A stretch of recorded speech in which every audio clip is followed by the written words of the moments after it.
So I'm going to look at factors that affect hoof shape, which I think as farriers we're all interested in hoof shape, and of course one of the things that horse owners are interested in is hoof shape. So there's a lot of topics, as it were. I started off by preparing this lecture by just listing all the things I thought that might affect hoof shape. So in the early developments of the foal's hoof, of course, it's getting bigger, but it's undergoing a lot of other changes. Acquired deformities, especially those acquired flexural deformities, meaning that foals are not born with club feet. Occasionally you hear people say that. But they do acquire them quite early in life, and then as farriers we may be having to shoe a horse with a club foot at 10 years or 15 years of age. Breed. I think all of us recognise that breed affects the shape of hooves. Not all breeds have the same shaped hooves. Conformation. We've heard about this cycle in a couple of lectures regarding the fact that hoof shape, conformation affects hoof shape, and maybe in turn hoof shape affects conformation. Laterality. What is that? Well, that's sometimes described as handedness. And of course, it's the difference between left and right-handed, and that certainly has some effect on hoof shape in horses. Loading. What is loading? Well, loading really, we might say, is the way that weight bearing is distributed. So if you can imagine that I'm 80 kilos, which will probably stretch most of you to imagine that, but if you imagined I was 80 kilos, you might think that 40 kilos passes down through each leg. That's certainly not true. It's probably not true in anybody's case, and it's not true in my case. I actually, although I'm right-sided, I bear more weight left-sided. So I'm probably bearing 35 kilos on my right leg and 45 on my left. And then it gets a little bit more complicated because hooves do not, or our feet or hooves do not bear weight evenly across the bottom. So loading is the way that weight is distributed. And we'll look at that again. Well, the environment affects hoof shape, so we'll look at that. 150 years ago, Horace Hayes noted the change in hoof shape of thoroughbreds exported from this country to Australia. And wear, of course. Hooves wear their feet out of shape, don't they? Injury affects hoof shape in more than one way, and we'll look at that. And of course, disease does. The disease most of us think of as that whole group of laminitic diseases. And we must never get away from the fact that we affect hoof shape, and we need to think about that every day. So I'm not going to do the anatomy. I don't think you'd be sitting in on this lecture if you needed an anatomy lecture. But what I will do is remind you about the hoof wall structure. So this is a transverse slide. In other words, it's a slide, if we were standing from the front of the horse, it would be cut parallel to the crowing band, so tilting down slightly, and then we're looking down on it. So we can see the tubular structure, we can see the lamellae here, we can see the distal phalanx here, the outer hoof wall, and this tubular structure. And we can note quite easily that it's not even, it's not, these horn tubules are not the same size all across the hoof wall. So we have these papillae here, so this is the hairline, the hoof capsule's been removed, the hair has been peeled back, and that exposes these papillae. So each one of these papillae develop a horn tubule, and it's quite interesting how they do it, and it does have huge implications for the hoof wall. So it's very easy to think that the tubular horn and intertubular horn are very different. So we can see the intertubular horn and the tubular horn. So they're roughly divided about 50% of each. It's the way that the papillae produce the horn cells from the papillae that gives the hoof its strength. So if we imagine this is a diagram of a papillae, this is the germinative area in between. Often forgotten that just like a brush, if we think of the papillae as the bristles of a broom, should we say, between those bristles there is an area, and off that area here the intertubular horn is produced. But all this is the germinative layer of the basal cells. So if we think about it three-dimensionally, if you imagine that I had a frame up here with a piece of rubber stretched across it, and I pushed my fingers into it, you know I would produce those papillae-like projections. So the material that was stretched across and has been pushed down is no different just because it's papillae. So it's all the germinative layer, but it's just been distorted in this way. So what effect does that have? Well, the biggest effect it has is that these keratinocytes, in other words, the horn cells, are generated in this direction, and these are almost generated at 90 degrees, the orientation of them to the downward. So that means that although they are the same, they're produced in a different direction. So again, this is a very oversimplified diagram. If we look at in fact, just about everything has been taken out apart from the nucleus and the keratin filaments, and they're fairly random in this new cell. So this new cell has been generated here, and it's alive, it's got a nucleus, and of course it's rapidly pushed out by the next one coming here. So all the time there's this generation of cells from the moment the foal is born until the horse dies. But quite quickly they attach to every cell they touch. So they have these desmosomes, which Professor Pollitt describes as spot welding. So we understand that. Extremely strong bonding. So the cells above, the cells below, the cells behind, the cells in front. And that's the trouble with two-dimensional drawings. They sometimes don't give that off. So everywhere that these cells touch, they bond with each other. And quite rapidly, the cell starts to die. And as it dies, it flattens. And as it flattens, these tonofilaments of keratin, of course, because they're flattened, they lay in the same orientation. So that means these ones coming off here,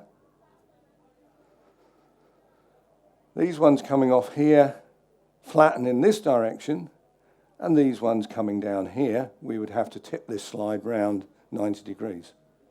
So there is nothing different between our intertubular horn and our tubular horn.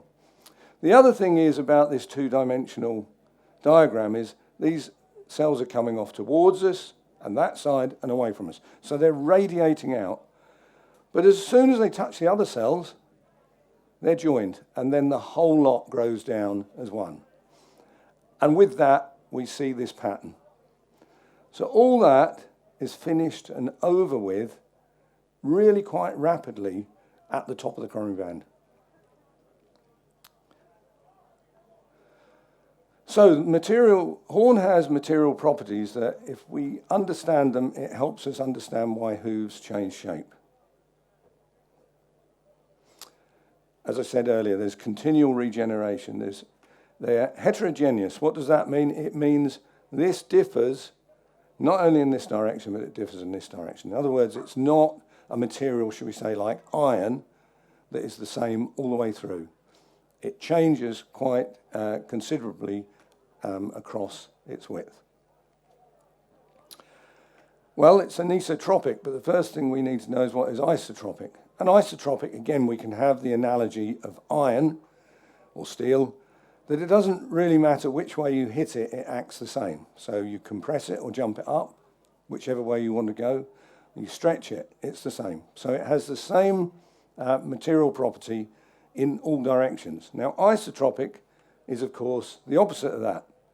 And hoof is isotropic. In other words, if you put it in a jig, and there's some research that have done that, and if you bend it in certain directions, in other words, if you make your cut parallel to the coronary band, or if you make it vertical, you get different results. You get a different result from elasticity, and you get a different result from compression. So that means it's a really complex material that acts in many different ways. All right, it's viscoelastic, and we're going to look at that, I think, in the next couple of slides, so I'll explain that then. And it's resistant to wear. You know, as farriers, we are so good at trimming hooves that we actually forget how strong hoof is, because we have all these wonderful rafts and nippers and knives. But it is really, really very good at its job. It's one of the toughest materials known. It's just sometimes we ask a little bit too much of it. And it's durable. What does that mean? Well, it means that by and large, the strength it has here, once it's fully developed and away from the papillae, in most hooves, it remains as strong as when it reaches the bottom. Now, a hoof takes about 11 months to grow at the dorsum. So at the centre, it takes about 11 months. So let's say our horse takes 10,000 steps a day. I don't know how many of you count your steps. I've got a step thing on my phone. I open a bottle of champagne if I pass 5,000. So that's not very much, 5,000 actually. You walk the dog, you're going to pass 5,000. So it's not unreasonable to say a horse takes 10,000 steps a day, even in a relatively smallish paddock and not doing a lot. Every time that horse takes a step, we know the hoof changes shape quite a lot. But if we think about the dorsum, the front wall, we know it does this. It becomes more concave with every step. 10,000 times a day, 300,000 times, shall we say, in a calendar month. So in that 11 months, over 3 million times. That's a remarkable material that you can flex it 3 million times and it doesn't break. So again, we sometimes concentrate too much on hoof problems, but in fact, it is remarkably successful. Sometimes you can see material stress lines down there at the bottom. I'm sure you've all seen those. They're possibly to do with environment or they're to do with stress. But it's very good and very durable. All right. So I'm going to show you what plastic deformation is. Plastic deformation is when you change the shape of a subject, an object, a material, by a force, and it remains there. So you can see it didn't recoil. If I'd had done that with a tennis ball or a ball made of dental impression material, you know it would have recoiled. It would have immediately gone back to its shape. So that's plastic deformation. And it can either happen traumatically, as it did there, or it can happen over a period of time. If you apply pressure to some materials, you will compress them. In fact, almost all materials. So that's plastic deformation. And now, what I'm going to show you here, I did this just as an illustration. This is my laboratory. My wife still calls it the kitchen floor, but we're going to have a look at this object, which you can just about make out there, and I'm going to drop it. And that's that Play-Doh. So we've shown that it compresses plastically and it stays there. So what we would expect when we drop it was for it to go splat. But it doesn't, it bounces. If you look at it carefully, it does, if I can get it back, it does actually, if you look at it very carefully, and that is in slow motion, it does actually slightly flatten. But it bounces. So what does that tell us about Play-Doh? It tells us that it's viscoelastic, that it shares those two properties. You can compress it, and it stays there, but it also has an elastic recoil, like a tennis ball or dental impression material. And that's the same as hoof horn. So you never thought that you could compare Play-Doh with hoof horn. After I did that, of course, I had to take that back for my apprentices, because it's the only thing that keeps them amused while I'm driving. All right, so I did, as a simple study from a PhD. I drilled 2 holes of 2 mil and 2 mil deep in a hoof, and I photographed it every month. And this was the left fore on a dozen horses between the ages of 300 and 450 days, I think, of age. So youngish horses. And when I measured it, we can see that it compressed. And these were on healthy horses, right in the midline, well fed, you can see, unblemished horn, but it compressed. So that shows us that hoof compresses normally in a healthy hoof. So then we have to start imagining what happens, shall we say, when a horse is not bearing weight evenly through its hoof. And it starts to explain how hooves distort. So slightly more complicated to that, I did those same 2 holes on both front feet, but all the way round at the widest part, medial, lateral, and dorsal, and on both fronts. And we put the foal on a pressure mat, so this was younger horses.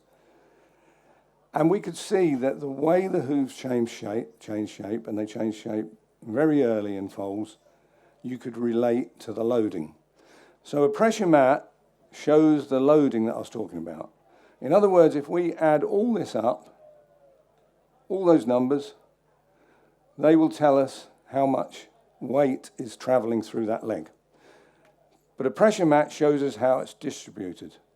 And you can easily see it's a hoof, because we can see the frog on it, but we can see loading is not evenly distributed around the hoof. All right, let's move on to something else that changes in the hoof. The dorsal hoof wall angle when horses are developing. And it's really quite rapid in young horses. In fact, this is dropping by 1 degree in angle, this dorsal hoof wall, per month through this period. That's a remarkable change. So a thoroughbred foal here, or my thoroughbred foals, were at the age of 3 months, 59.5 degrees, the angle of the dorsum. 2 veterinary textbooks that I know of say that if you have a 60-degree angle on a horse's hoof, you've got a club foot. So that means nearly half of my foals had club feet, up to the age of 2 years. There's a lot of anecdotal evidence that, of course, this carries on for the rest of the horse's life, not, of course, as rapidly declining as this. So in other words, you shouldn't expect your 15-year-old horse to have the same hoof angle that it has when it's 10 years old. And don't expect it to have the same angle when it's 20. So this decline in hoof angle appears to carry on throughout life. That's important for us farriers to understand that. If we've been, and we don't tend to do it in this country, but if we've been putting a hoof gauge on, and for 5 years deciding that's the angle of this horse's hooves, then we're not taking into account its development. So it is quite remarkable in youngsters, but you've got to remember it carries on for a long time. Hooves are sometimes described, or have been described, as an oblique, in other words, leaning, truncated, cut off, cone. So if we carried this line on all the way up, we'd get a cone. So, okay, that's a geometric description, which is not 100% correct, because actually hooves curl in a little bit more at the back. And if that was a pure cone, then hoof prints would be a pure oval, so apart from the gap at the back. But with youngsters, they start with a cylindrical hoof, and at 3 months, they actually have an inverted cone. And even experienced breeders, because sometimes it's more marked in some foals than others, but experienced breeders suddenly notice this and they get in a panic. So why would this be happening? Well, it's fairly straightforward. Where does the hoof thicken from? It thickens from the top down. So all we're looking at is quite a considerably thicker hoof here than here. Anyway, it resolves itself after a time and then eventually it reverts.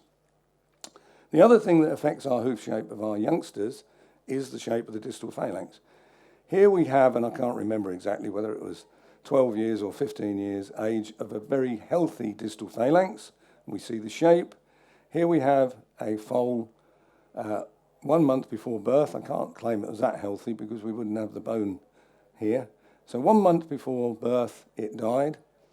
And you can see this very sharp pointed shape. It is missing some of the, because it was cartilaginous, the extensor process. And also these are not the wings of the pedal bone. It's because also this back part would be cartilage. A neonate, obviously very similar shape. And you can see I've tried to calibrate them the same. So these are centimetres, very pointed on the day of birth. This is a foal 12 months old. We shouldn't be surprised that it has a very pointed hoof when it's got this inside.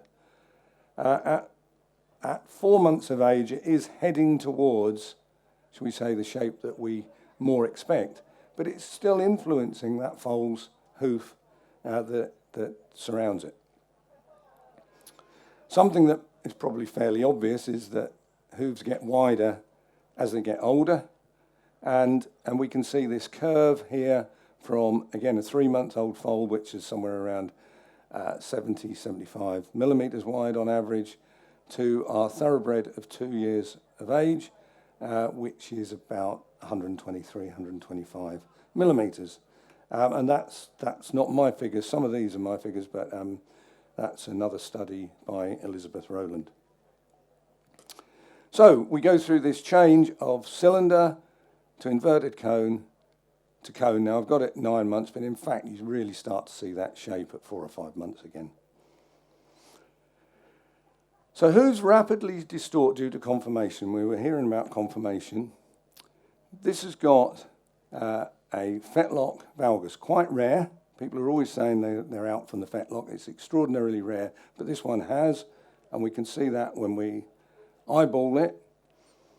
But look at this, what's happened to the hoof in 2 months. So what chance do we have on a 5-year-old horse when at 2 months already this distortion's occurred? Quite a lot of distortion. Leaning over medially, shunting, flaring this side. This is probably wear. But because it's only 2 months old, we probably can get that right. I'm going to show you one later, very similar angular limb deformity at 10 months where nothing was done about it. So we know breed and environment seems to alter hoof shape. So this is an Andalusian in Andalusia, very arid part of Europe, almost desert. And Andalusians have this hoof shape. And they seem to get about pretty healthily with that hoof shape.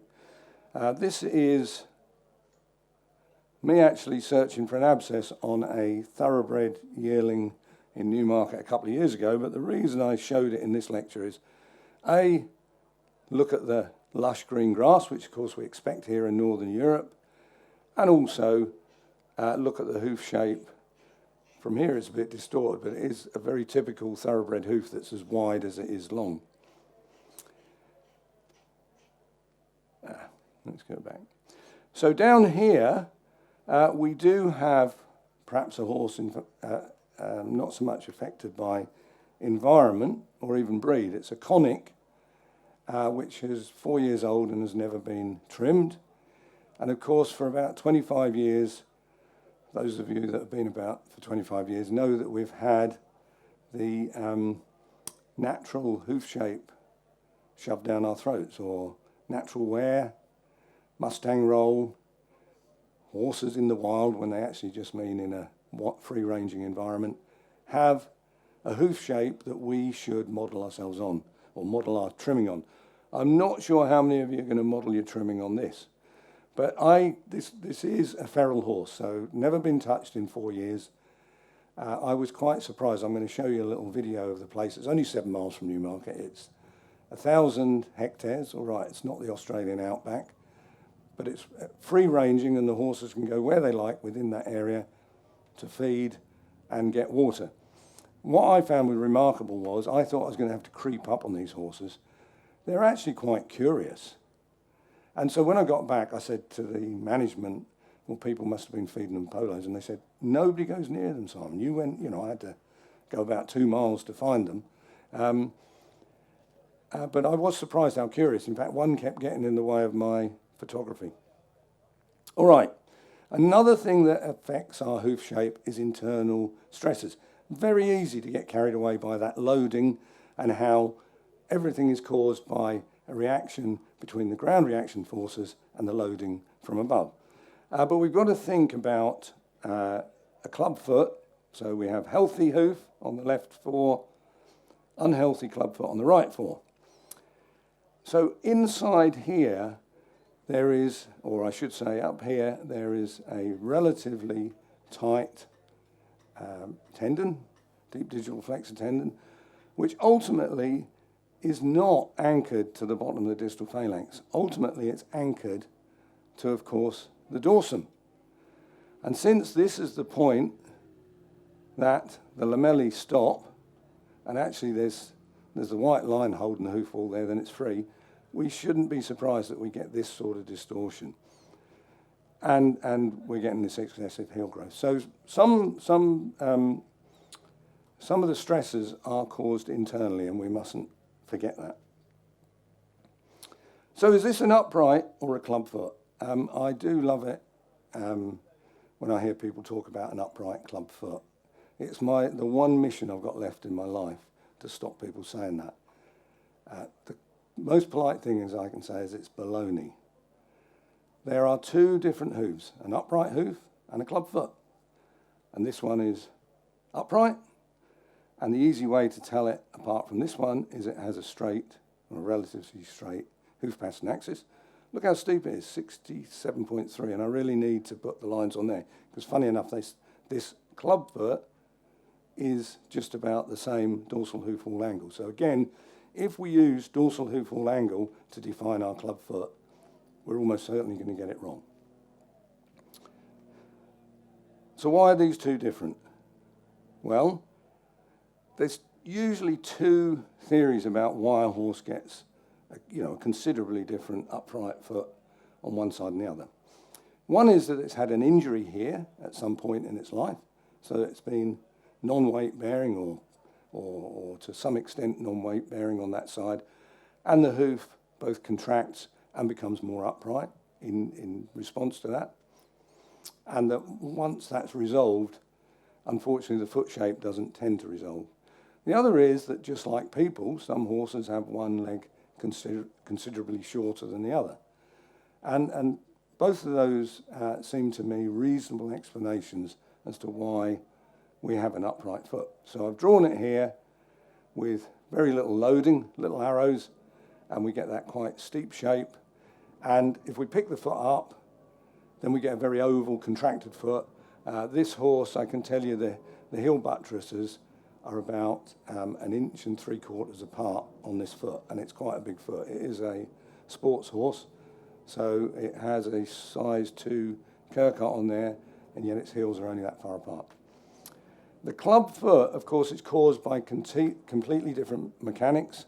It's had a flexural deformity, so it's had tension, without going into what causes that, but it's had tension over a period of time in the deep digital flexor tendon, which has rotated the distal phalanx this way, put tension on the dorsum here, put stress on the bone here, unloaded the heel, so we get excessive growth here, we get changes to the distal phalanx here, we sometimes get pulling away of the hoof wall at the white line, and then we get the recognizable club foot. So totally different causes, totally different outcomes. Only thing connecting them is that they both have a steep dorsal hoof wall.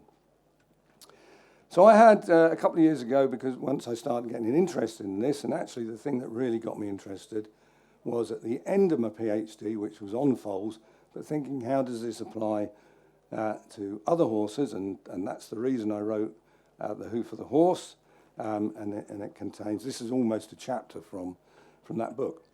So we have this 3-year-old thoroughbred which had a fractured pastern here, and we know it was somewhere around 7 months ago without asking, because we can see it the record in the foot there, where we see this line and this change in angle.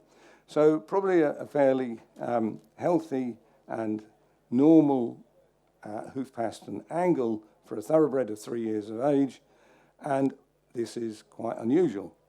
So it has that straight hoof pastern axis, but it's quite steep, and we could see it contracting. And if we look at the bottom of the foot, so just for the purposes of presentations like this, I measured it, and I've called it our flat foot. I know I called it the healthy one earlier. It possibly had flattened off slightly. Look, it's actually 125 millimeters, so it's very close to that average for a 3-year-old thoroughbred. And we look at this one, the upright foot, it's 110, so 15 mil less, so 10% less in width. And you might say, well, maybe they were like that before, and therefore I'm just measuring something that hasn't changed. And there's a possibility it's true, but it's so slim. I had a friend who still hasn't published the data, and he has told me he's going to get around to doing his fellowship using it. And he measured 100 thoroughbreds during a year in training, and the biggest difference between left and right was 3 mil, and yet we've got 15 mil.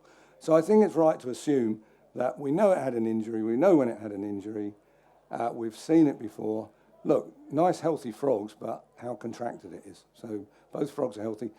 These, to all intents and purposes, are healthy hooves. Just this one isn't a very healthy shape. All right, let's just play this video, because this is Wick and Fen. I had great fun there, because I went out with a team. I showed you that picture I took, and I just happened to say that I wouldn't mind coming back when they had the Farrier. Well, John Blake, I haven't seen him here today, maybe he's about tomorrow, he does the stud farm. But they have a policy here, which I don't totally agree with, where they only trim the horses if they're lame.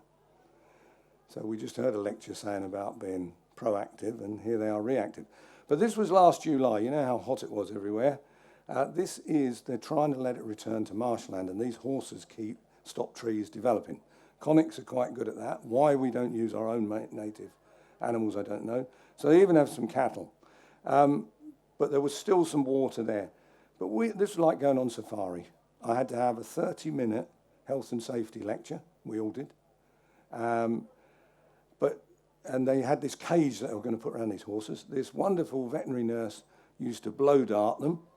And she did also have a rifle in there, but she was spot on with a blow dart every time. Hit them in the shoulder, and then they're sedated. John got them trimmed before the rest of the team caught up to put this cage round for safety. So this is a rewilding area. How come there's a farm there? Well, they're just leaving their farms to fall apart, the few little farms that are left there. But of course, we must remember that hoof shape, human intervention changes hoof shape, and that's what John is doing here. So that's, if you want a natural foot, that's your natural foot. And of course, it's been quite a few years since Hampson and Pollitt have shown that actually the only important thing about hoof shape and hoof wear is the substrate, in other words, what they walk on and how far they go. Well, you saw how far they had to go. You can actually make out, those are a couple of, that's another pond there. These horses have got lots and lots of grass and lots of water, even in a drought like we had last year. So they don't go very far. So this is a stallion that I trimmed, conventional trim, 3-point trim. This was a long time ago, and I thought I'll have a go at this. So fairly traditional trim, just rounded off, and I always round hooves off far more than most of my colleagues, so whether it shows up or not, there's quite a radius on there. But this has the flare there taken back, and we can see it's not loading, it's not weight bearing, I should say, at the quarters, and we've got a Mustang roll. So we'll come back to human intervention and trimming. This is a 10-month-old foal with a very similar deviation. It might not look it so much there as the one I showed earlier, but you can see from here, so here's the other leg, so you can see it's a valgal deviation from the fetlock, and we can see that hoof shape, but look at this. Now, again, Elizabeth Rowland showed that a normal healthy hoof is a couple of mils wider on the lateral side. but it's not like this. So I still say to people we should try and shoe front feet symmetrically, as long as we don't get obsessive and we understand that actually they're not perfectly symmetrical. But they certainly shouldn't be as distorted as this. So as opposed to that 2-month-old foal I showed you, a 10-month-old, we're never really going to change this much because we're not going to change this. So we're stuck with this, and this horse is stuck with this for the rest of its life. So back to pressure mats, and this is a teaser called Blue. Does everybody know what a teaser is? Teasers work on stud farms. Their job is to see if the mare is ready, because they can't risk the stallion getting kicked in his toolbox. So they send a little pony out. And I can tell you this, and I only have a couple of stud farms I do now. I used to have lots. The thing about teasers is every morning they march out full of hope. Out they come. They think, this is it. I'm going to get it today. And every day they march the mare. And if the mare wants them, or if the mare doesn't want them, it doesn't matter. They're pulled round and they're led back to their box. No wonder they're the most difficult horses on the stud to shoe and trim. There's never a thoroughbred as miserable as them. But, we all have sympathy for them. But anyway, look at this pony. Wonderful hooves. All right. Quite a narrow, base narrow conformation toed out. That's its pressure mat, just the images. And you can see it's given itself a Mustang roll there. And tomorrow, I'm going to look at what happens when we trim it and when we do a couple of other things. All right. So loading in other ways changes our hooves. And what I should have said when I said about plastic compression, and I should have said plastic distortion, and that includes compression, which I can show, and bending, that we often witness. And we witness flares going out, and we witness the sort of bull-nose bending of pulling in. Again, this is a young foal that was lame on this leg, and so this is only a 2-month-old foal, and it's already changed this hoof shape, not by wear, but by bending it. So hooves bend quite easily, and if there's a constant force doing that, they will bend. So this is more, although it's an exaggerated and really quite appalling case of a bull-nosed foot, where it's broken back. Okay, there's a little bit of rasping there, but no rasping has caused most of this curve. And I'm sure you're not surprised when I look inside it and we actually have a negative angle there of the distal phalanx. It's bad enough if it's parallel, isn't it, or horizontal, I should say, because we know that hooves are fairly healthy, or horses are healthy, if this angle is a positive angle of 3 to 5 degrees. This little foal is, again, distorting its hoof because it had a flexural deformity where it had hyperflexion, so it was leaning back on its heels. Now recovering, but you can see how it's altered the shape. So the hoof is wider here than it is here. It looks almost like a donkey's hoof. This little sort of dimple here and here will grow down, and about here they disappear. So with the resolution of the flexural deformity, the hoof starts to resume a normal shape. But that's because they're young horses and they're growing rapidly. All right, laterality, one-sidedness. Sometimes people call it handedness. Mieke van Heel did work in Utrecht and would show with 23 warm bloods that those horses that loaded unevenly, they could correlate their stance with the difference in hoof angle. I have to tell you that the difference in hoof angle was only about 1.5 degrees.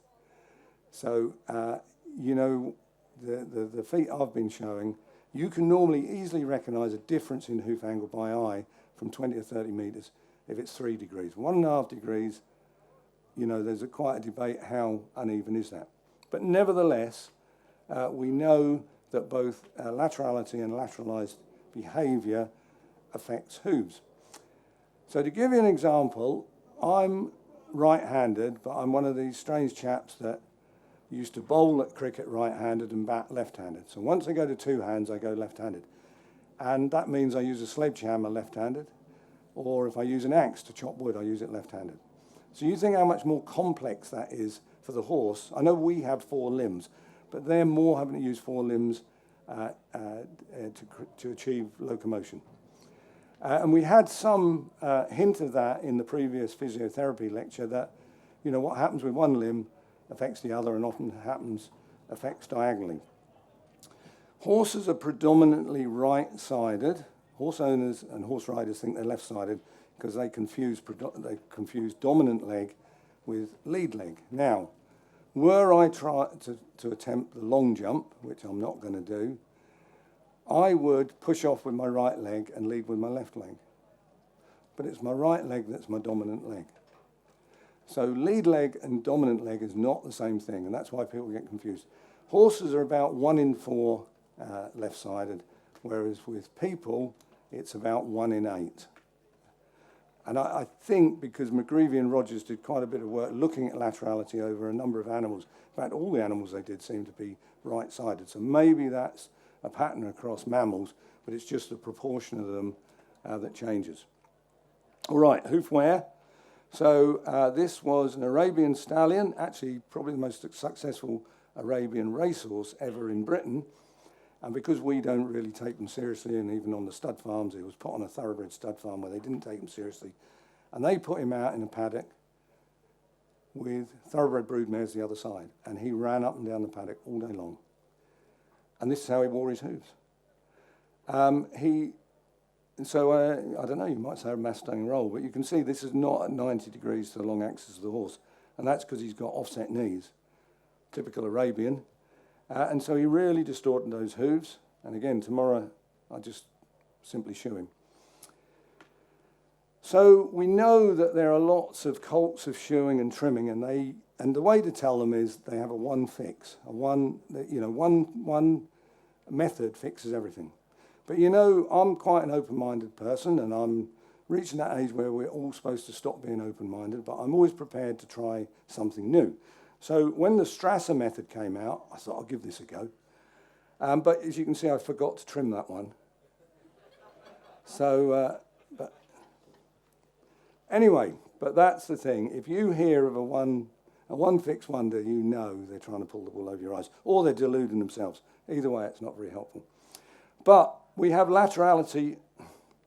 We have laterality human, and of course, however hard we try to trim evenly, left and right, and left both hind, and also, shall we say, how we try and trim either side of the foot. Kuma, who did a PhD at Utrecht, showed, and it upset some farriers, that of course, however hard we try, at times we do trim differently left to right. But the more we're aware of it and the more we think about it, the less we do it. But we need to be aware about it, and we need to stop being silly and saying, no, not me. That might be somebody else, but not me. We all do it. All right, neglect of course causes hoof shape. This is not a neglected hoof. It's got a little crack there. It's been nicely trimmed, and that's the only problem. This one has actually got a shoe on there where the farrier's gone to the trouble of hand making an aluminium shoe, big clips. It probably wasn't fitted that well when it went on, and it's been on about 10 weeks. So that's a combination of maybe farrier and definitely owner. And we can see what happens if we leave things too long. This was sent to me by Keith Swan, who was Chris Pollett's farrier a long, long time ago. It was in my first book. This was a mare I worked on.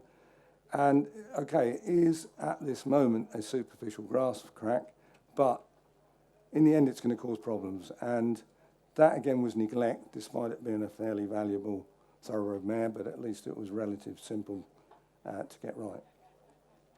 Injury causes hoof shape change. So this has had a really nasty injury, probably a wire cut to the bulbs of its heel. When it's all cleaned up, you can see it's actually got a 3/4 foot. So it can only bear all its weight from here to here, which is, that injury alone is going to change its shape. So it had a change in shape by this injury here, and now it's going to have a change in shape because it's going to be loading totally differently to a healthy foot.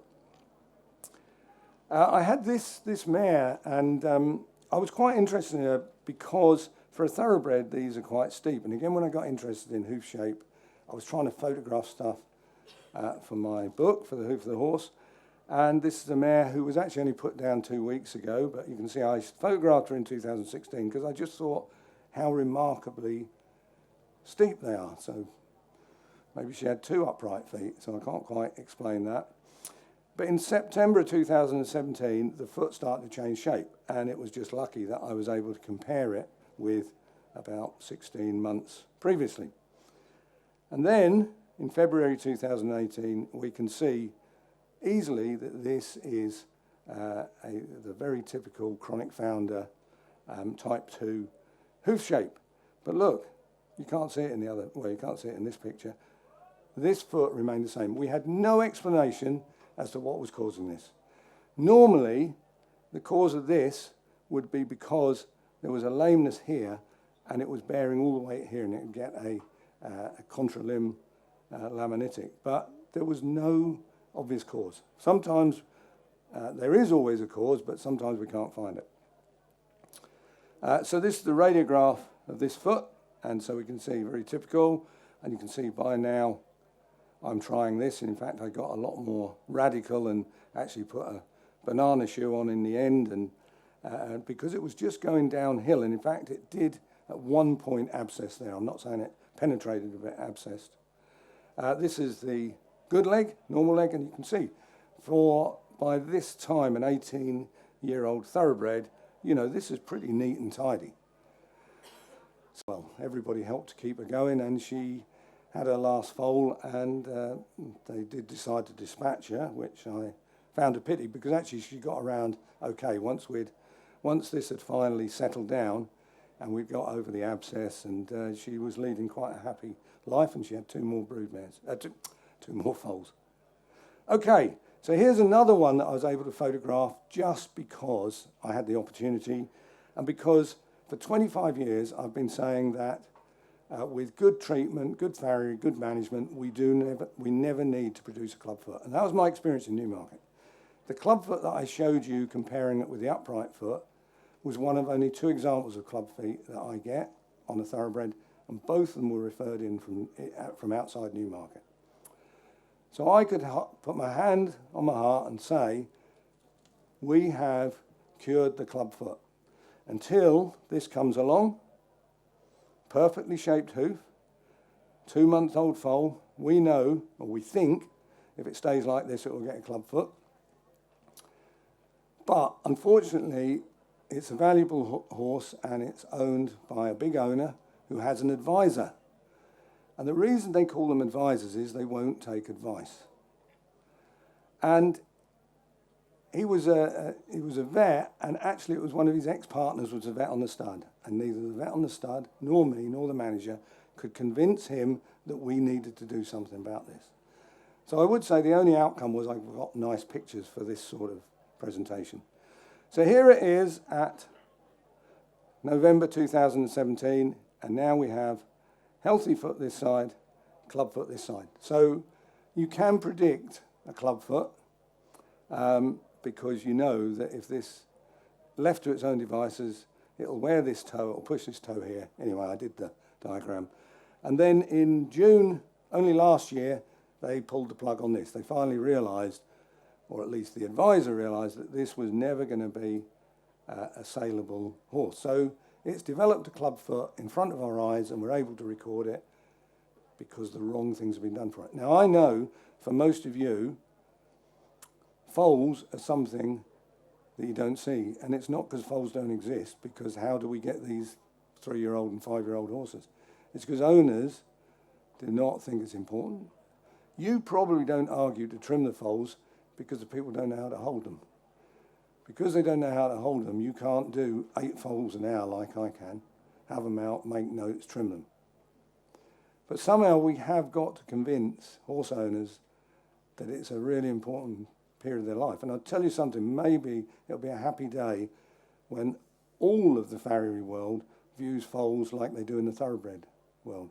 In the thoroughbred world, farriers will sell their grandmother into slavery to get a stud farm because it is the best work you can get. Not as it is for most of the other farriers in the country, the hardest work, the worst work, the most dangerous work. So if we change that, you'll earn more money, and it'll be beneficial for the foals. All right, so the physical effects which bring about hoof shape change is hoof growth. If you let them grow too long, they will grow out of shape. Very few horses maintain a good shape when they get long. Hoof compression and bending. We can see bending there. I told you about hoof compression. Imagine what's happening on this horse with this conformation. It's getting compression here, and it's getting bending this side. Hoof wear, of course, affects hoof shape. And in some ways, we synthetically affect it, don't we, by Farrier. And this was sent to me by a farrier, Shane White. I don't know whether he's here. It'd be nice to meet him, because he showed me a rescue case, so he sent me nice pictures and what he'd done on that one foot. So let's be positive. Farrier can change hooves very positively and to the benefit of the horse. Few of us get the chance to do this, thank goodness, every day. But we do need exaggerated cases for demonstrations. All right, in summary, we've looked at, well, I didn't really look at the anatomy, but I talked a lot about the physiology. We looked at developmental changes. You could see those foals, it's quite remarkable. They're not just getting bigger, those hooves, they're going through all sorts of hoof shapes in normal, healthy foals. Lots of hoof shape change in normal, healthy foals. Obviously, we get things where they're changing detrimentally and unhealthy. I only gave you a couple examples because there's only so much time, but I'm sure you know that all the main breeds, or at least groups of breeds, have different shaped hooves. And even across the United Kingdom, of course, the environment does affect the hooves quite a bit. So that's another thing that we need to take into account. There are conformational causes, and again, I showed you this one where this offset knee because of the wear, but we can see it pushing that in, and we can see a long-term conformational fault creating a clubfoot. And disease and injury, and right at the start I showed you an upright foot that was possibly caused by an injury to that leg, and we looked at that injury where a quarter of the foot had been avulsed, and of course disease such as a laminitic condition. Ladies and gentlemen, I'm sorry that I rushed a bit, but I think we were 45 minutes behind when I started. Thank you. Thank you very much.